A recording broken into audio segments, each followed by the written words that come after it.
On today's video, we're talking about creator-focused omnibuses versus character-focused omnibuses, the differences between them, and the issues that come up, particularly with the creator-focused ones. It's morphin' time! I wanna take you for a ride.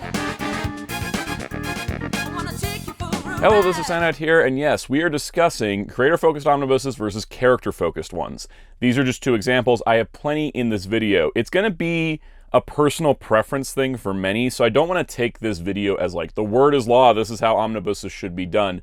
For me, as a reader, there are some issues I have with how creator-focused omnibuses are done compared to character-focused ones, and don't worry, if you're kind of lost, I will explain the difference between the two. The main thing I want to discuss is kind of like, what are the problems with doing creator-focused omnibuses in the overall sense? Because yes, there are positives and negatives to both types of formats, and it's all going to come down to personal preference of reader. So a lot of my own personal preference will be in this, and this won't be an extensive catalog of every single example of these, because there have been, you know, a couple hundred omnibuses between Marvel and DC, and we are focusing on just Marvel and DC because it seems to be the majority of where the discussion comes in. I'm going to just use examples from my collection, things I already know about, so if there's an example of something that you wanted to include, leave it in the comments down below, and while you're down there, hit the like button and subscribe to the notification bell if you haven't already for more comic book videos. Like button tells you want more comic book videos and tells YouTube to push us out to more people so we can make more comic book videos. So this is going to be a little bit of an in-depth discussion, but I'm going to go kind of surface level just to make it simple.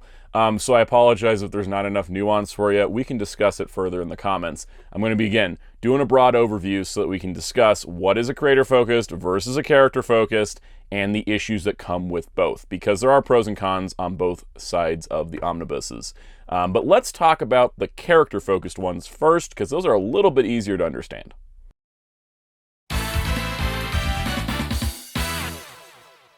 Okay, so we have a character-focused omnibus. This is the Agent Venom Omnibus, which should have been called the Agent Venomnibus, but I will be picky about that because that's a more fun title. This is a thick, old hardcover, and I say old, actually is only a couple months old, time of recording, but you can see that this is focused on the character of Agent Venom. There is no subtitle to tell you a certain creator, and you can actually see the whole list of creators down here that they put on the spine. There's a lot of people listed because this is meant to collect the entire Agent Venom character.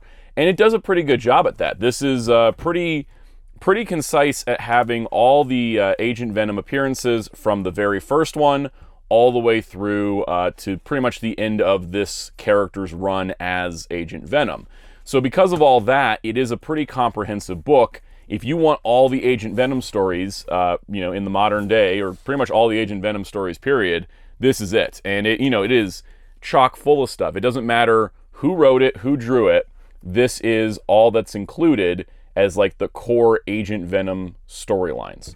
And so I really, really like this format because for me, I'm a character-focused kind of collector. Like, I'm mostly going for, you know, I want to read, you know, Agent Venom, for example. I'm going to grab this omnibus because it has all the Agent Venom I want in it. And that's kind of how I collect, is by character or by team.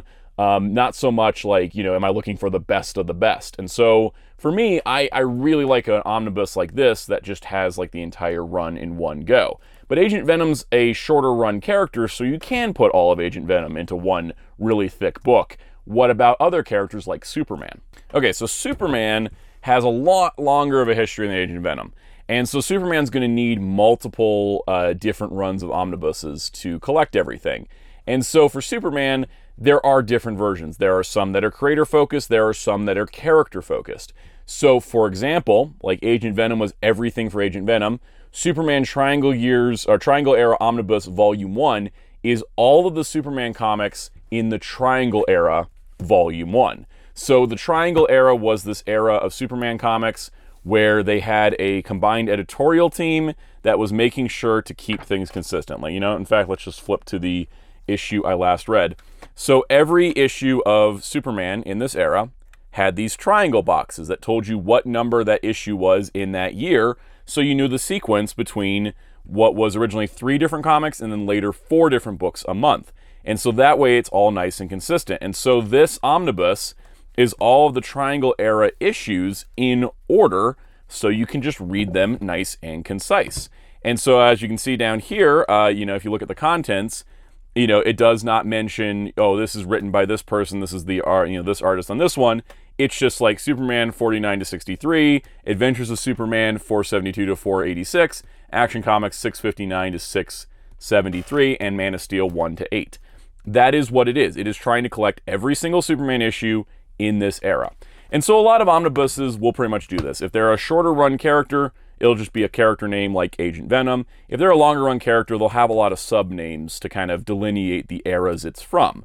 But this is a character-focused omnibus. They list creators, but it is not a creator-focused omnibus. Let's look at an example of one of those.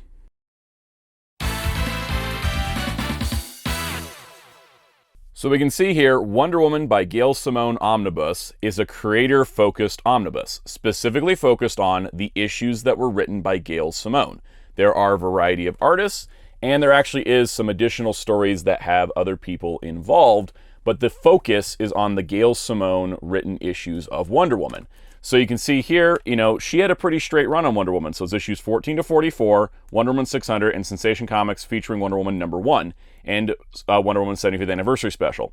Now, the 75th Anniversary Special only contains the part written by Gail Simone. The Sensation Comics only contains the part written by Gail Simone. That's why it doesn't have the rest of the series. But it does have her entire run. And for me, I'm cool with this, because for Wonder Woman, I don't like every creator that's done runs on Wonder Woman. I am a little pickier. So I don't mind creator-focused omnibuses for Wonder Woman, because that is just kind of how I collect Wonder Woman, is I do go seek out certain creators. And so this is just the Gail Simone stuff. That's the stuff I want. I don't really want anything else from this era. But if you're a Wonder Woman fan who's trying to collect all of Wonder Woman, you start to wonder, well, what happens in an era where there's a fill-in issue? What if we have an issue that's not written by Gail Simone? That's a question I ask as a Birds of Prey fan. Now, luckily, this has been sort of rectified recently, and this is something that is a trend at both Marvel and DC to try to do, which is not be locked in so much that it has to be that creator. So Secret Six by Gail Simone Omnibus Volume 1 contains one issue written by John Ostrander, the creator of the Suicide Squad, which the Secret Six are kind of a similar team to. And so in this omnibus, instead of skipping over the John Ostrander issue, it does contain every issue of this. So you've got Villains United 1 to 6, Villains United Infinite Crisis Special, Birds of Prey 104 to 109, which is a crossover, Secret Six 1 to 6, Secret Six 1 to 16, and stories from 52, 28, and Countdown 22, because those are related to the characters. And so what's cool about this is that, yes, it is Secret Six by Gail Simone, but it is a more complete Secret Six omnibus, because the stuff that's not written by Gail Simone is very minimal in this book. And I think it's even, I think it was written, it was either the foreword or the afterword. Gail Simone herself wrote that, I asked to make sure that there was everything included. And this is something I have an example later of that Marvel is also working to do. This is this is an ongoing thing. Because if you were just doing a Gail Simone omnibus for Secret Six, there is some of the stuff that would get left out simply because she did not write it. And so it's kind of like, it's a really heartening thing that you basically, there's just, some of these issues are going to be written by Gail Simone, so, a couple of them aren't, but you get a complete story. You're not jumping over an issue just because the creator title is not involved. So what's really nice is that that's going for the case for Secret Six Volume 2, and I'm sure it's the case for Birds of Prey, because Gail Simone Birds of Prey Volume 1 is coming out soon. If they do a Volume 2, there's going to be one issue not written by Gail that was even left out of the old trade paperbacks. That'll hopefully be included, because that way you can have a complete reading experience.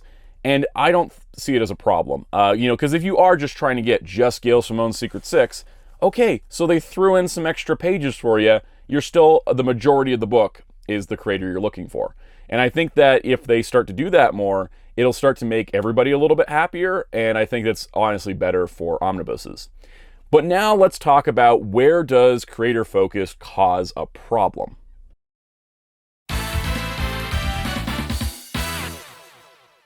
So where creator focus becomes a problem, I'm going to go with some of the most in-print, possibly evergreen omnibuses, the Batman by Grant Morrison omnibus, which is 3 separate volumes. Now, these aren't particularly gigantic volumes, but these are some of the earlier DC creator-focused books. And to their name, they do keep it very much creator-focused.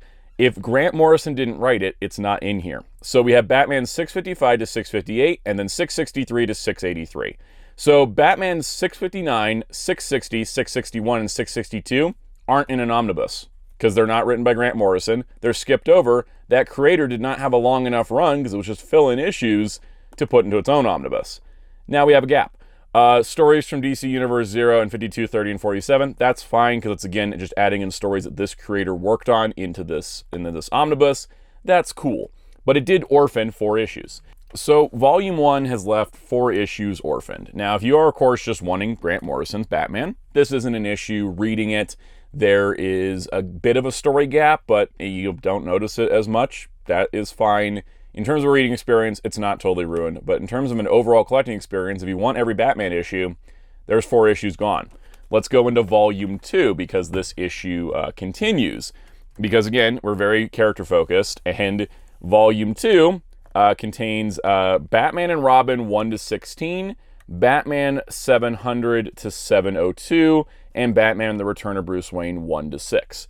Now, this issue, I'm going to point out, this is the biggest issue, is Batman and Robin, because this contains 1 to 16 of the first Batman and Robin series with Damian Wayne as Robin.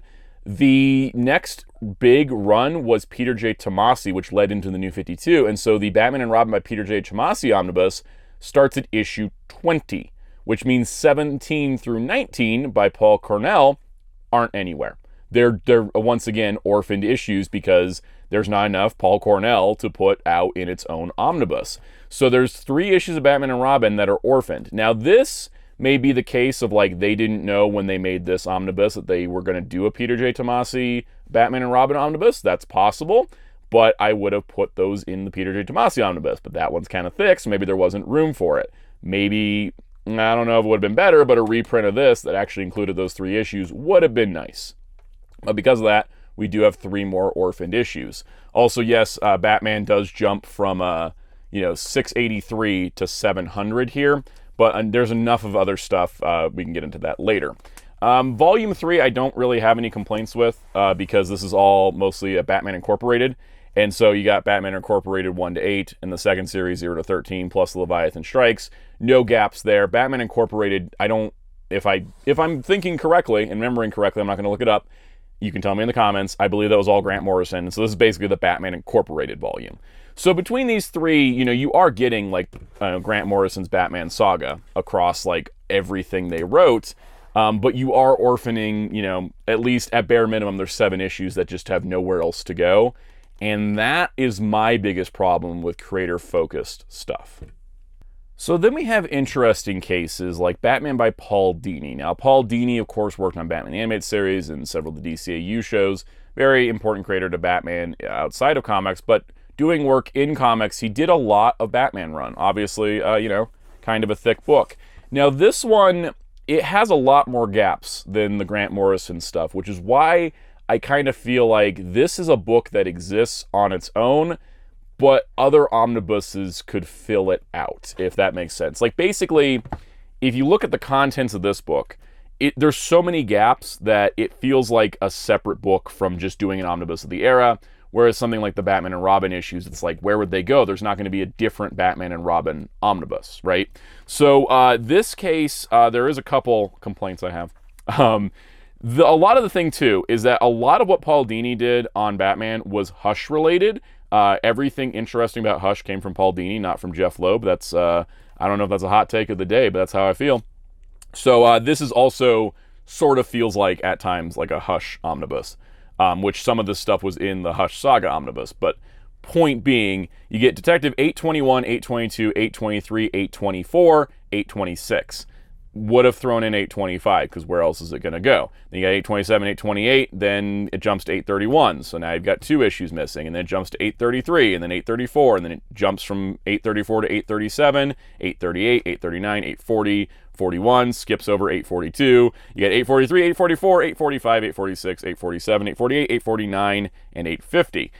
So you can see there's a lot of gaps, and there's enough gaps that that already breaks the page count. If we filled all those gaps, that breaks the page count, and then we don't get to include all of this. You have Detective 852, so 851's missing. Then Batman 685, which this is because Paul Dini did it. Then you have Streets of Gotham, and this is a series where they rotated creators a lot more. So this just includes 1 to 4, 7, 10 to 14, 16, 17, 18, 19, 20, 21. Honestly, like if you were really wanting to like figure out how do we collect Streets of Gotham could be its own omnibus. It would double dip with this book, but there is some other stuff there. But also because the creators on Streets of Gotham are kind of famous, they could be slipped into their own omnibuses because those stories are more standalone. And then a couple extra things at the end. This one, I think because Dini did have a mostly consistent run, and a lot of what Dini did was either Batman the Animated Series related or Hush related. It kind of works. This is kind of a creator omnibus that I think, doesn't preclude like another omnibus existing. Like I said, Streets of Gotham could be its own omnibus series because they could fit it all, I think, into one or two of them. It's one of those things where like this one doesn't feel as bad and it's mostly because it's one book, right? The Grant Morrison ones are 3 books. Could we have just thrown in a few extra issues just to really round it out? And I have the biggest example of all of this in a Marvel title. But I guess I should talk about the downside to a character-focused omnibus, because I've only been talking about downsides to creator-focused.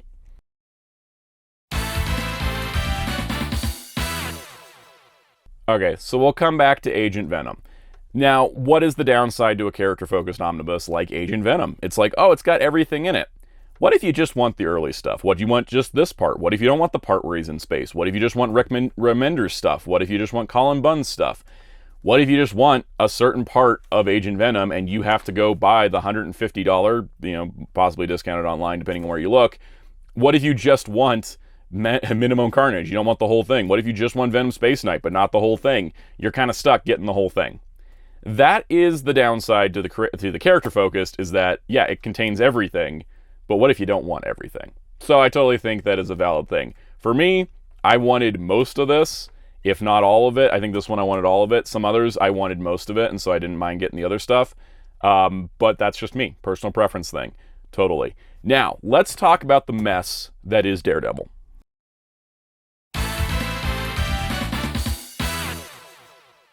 So if you thought the messiest thing about Daredevil was Matt Murdock's love life, I have to tell you about his omnibuses.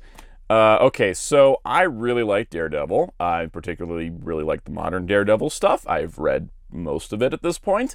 Collecting it kinda sucks. So let's talk about this. So first things first, Daredevil has had a lot of great back-to-back creator runs for the last 25 years, right? You can break down almost every part of that era into creator runs, which is cool. Makes it easy for omnibuses. They can be creator-focused and character-focused.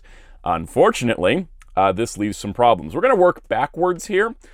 So the Daredevil by Chip Zdarsky omnibus, it's a 2-volume omnibus. This is just volume 1. I didn't bring up my volume 2, just trying to make it simple here. It is only the stuff done by Chip Zdarsky. So because of that, Daredevil and Echo and other related side series aren't included. By the way, Daredevil and Echo is fantastic. High recommendation. This is a 4-issue miniseries, and these Daredevil by Zdarsky omnibuses were not that thick. I would have liked to have seen Daredevil and Echo thrown in just as a bonus. It would have been nice, because otherwise you have the trade paperback and nothing else. So now let's work backwards. Before the Zdarsky run was the Charles Soule run. Ignore the fact mine doesn't have a dust jacket. I got it for a good deal at a comic shop. Anyways, the Charles Soule run here was, throughout the Marvel Now era. This is a pretty thick omnibus. I wouldn't, have added anything more to it. And it does end at Daredevil 612, which ends pretty conclusively, and you can pick up right reading the Zdarsky omnibus without knowing anything was missing. Well, there was something missing, a 5-issue miniseries by Jed MacKay called Daredevil Man Without Fear. That's not in here. That's not in here. It's not in its own standalone deluxe hardcover, which I think would actually be the way to do it, because it could be Daredevil by Jed MacKay, hardcover. It just goes between these two books, nice and easy. It's kind of optional reading. That's not included. So you do have another gap, and I didn't get that trade when it came out, and it is long gone now, so I don't have that miniseries in my collection because of that. So that's a frustration.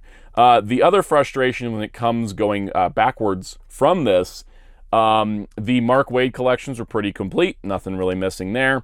The omnibuses for the early 2000s, specifically the Brian Michael Bendis era, because Bendis was a very inconsistent writer on Daredevil and jumped in and out, it means that his omnibus only contains his issues. The Brubaker omnibus only contains the issues that Brubaker wrote, which means if you want all of modern Daredevil, you got to go for the modern era epic collections, which, you know, I don't mind doing. I like epics. Epics are fun. They're definitely, I think, I prefer a thick paperback to an omnibus, but, you know, obviously I like omnibuses. I kind of just get whatever works for me. You know what I mean? So for me, I want every issue of Daredevil, not just what Bendis wrote. So, like, you know, for example, this is Daredevil 16 to 31, and you can notice on the credits page here that, you know, 2025, that was Bob Gale. 16 to 19 was Bendis. 2025 was Bob Gale. 26 to 31 was Bendis. So, you know, the Bendis Omnibus only contains these, and I think also Daredevil Ninja does not contain the Bob Gale issues. You go to the next volume. This one, I believe, was all Bendis, like the whole... I think the whole volume was Bendis this time. Yeah, the whole volume was Bendis for this one for 32 to 50. So that was all Bendis. So that one was all in the Omnis. But then you come down to the next modern era epic, and yeah, you had David Mack do 51 to 55. Bendis did 56 to 65, and then the What If issue. So, you know, there's that, and then I think the next volume either wraps up Bendis or starts Brubaker or something like that. But basically, if you want sequential issues for Daredevil under one creator, you have to go to the epics, because the omnibus did not do that. And there's not also, like, there's not a Bob Gale, Dave Mack omnibus, which I think, you know, could fill in some of the gaps, though it does make it a little awkward. Does Bendis write his issues with those Bob Gale and David Mack issues included? No, he just kind of skips over and pretends they didn't happen. That does not preclude the fact that I wish those issues were in there. Now, this also has become an issue for classic Daredevil. So dating all the way back to 2007 was the Daredevil by Frank Miller and Klaus Johnson omnibus. This one was like the first Daredevil omnibus, and it contained issues 158 to 161, 163 to 191, and a What If issue. This was essentially done simply to, you know, collect the Frank Miller run, and then there was later a Frank Miller companion omnibus, which contained Peter Parker's Spider-Man 27 to 28, and then Daredevil 219 and 226 to 233, which was the Born Again, arc, and then Daredevil Man Without Fear 1 to 5, which was the mini series that was the origin. So between these two volumes, you got all of Frank Miller's work. However, you might notice the massive amount of gaps, right? Because here we're missing 162. And then the companion omnibus jumps over 220 to 225. So the question has come up, like, you know, how is Marvel going to deal with this? They've been doing sequential Silver Age omnis. There's like Daredevil Omnibus 1, 2, and 3. And you can see that 3 has gotten us up to Daredevil 119. And so Daredevil 119, if we're going back here to our Frank Miller one, we still haven't gotten to this era. Because is it a possibility that Marvel's going to do like Daredevil Omnibus Volume 4, and it's going to cover over what's in this omnibus and then fill in that missing issue, and same for the later ones? That has yet to be seen. But we do have, I think, a saving grace that shows that Marvel is trying to do better. Because, see, the thing was that, Daredevil Born Again ends at 233. The pretty famous arc. This is the most recent classic Daredevil omnibus, which is Daredevil by Nocenti and Romita Jr. This is Ann Nocenti on writing, John Romita Jr. on art. This was my first classic Daredevil omnibus. Absolutely love this run. This run is great. Absolutely love this. So the thing is, this starts at 234, so it picks up right after Born Again. So seemingly, if Marvel wanted to do their numbered omnibuses, they could run all the way through Born Again and then, jumps to Nocenti. Now, here's the thing that's very interesting. What they did is that they made sure to include multiple extra issues. So Mark Grunwald is the guest writer for 234, for example. Then we had issue 235, which was Danny Figueroth and Steve Ditko. Then we got to 266 or 236. Well, anyways, I can't find the credits page for 236, but here's 237, which was John Harkness and Lewis Williams. And then 238 is the first Ann Nocenti issue. But then Sal Buscema and Steve Leiloha as artists. So it's not even the John Romita Jr. part. The selling point of the book was Nascenti and John Romita Jr. They did not start Nascenti till issue 90 or page 99 because otherwise issues 233 to 237 or 234 to 237 would have been orphaned. So this first 100 pages, just a bonus 100 pages. You're still getting Nascenti and Romita Jr. It's not precluding this from being one omnibus because their run, has a whole second omnibus. You're still getting Nascenti's run in this omnibus, but they threw in these bonus issues to make sure there wasn't a gap of issues that could never go anywhere else. And that is how these always should be done. You will always sell to the creator-focused people, but by putting Nascenti and Romita Jr., this sells the book, right? And worst case scenario, you just got 100 bonus pages of Daredevil. You can skip right over them because you can just flip ahead if you want. You don't have to read them. And then for those of us that want every issue, we are also satisfied. I think this is the way to do it. And it's good to see this is a recent volume, and I've been seeing some other volumes coming up that kind of follow this trend of it's still a big creator name on the book, so you know that that's their run, but it does contain everything, so that way there are still sequential volumes at the same time. And that, in my opinion, is how omnibuses should be done. So that does it for my video on creator-focused versus character-focused. I hope I made this clear enough, and if I didn't, please leave comments down below. Try to keep it simple, but in general, I do really like when the creator-focused omnibuses include everything, because that way it works for everybody. That's my baseline. I hope to see more like that Nascenti omnibus and less like the Grant Morrison omnibuses, for example. I also do love my character-focused ones, especially when there's a ton of creators. Like just sell the character at that point, because there's too many creators like on Agent Venom to break it down by creator. Just do the character focus at that point. I do have another idea for a video about omnibuses, specifically how events are collected in omnibuses. And if you want to see that, be sure to hit the like button and subscribe to the notification bell if you haven't already. That tells YouTube that you want to see more of that. And because I have a lot of thoughts on how event omnibuses are handled. Also, be sure to leave me a comment down below. Tell me if you want to see that.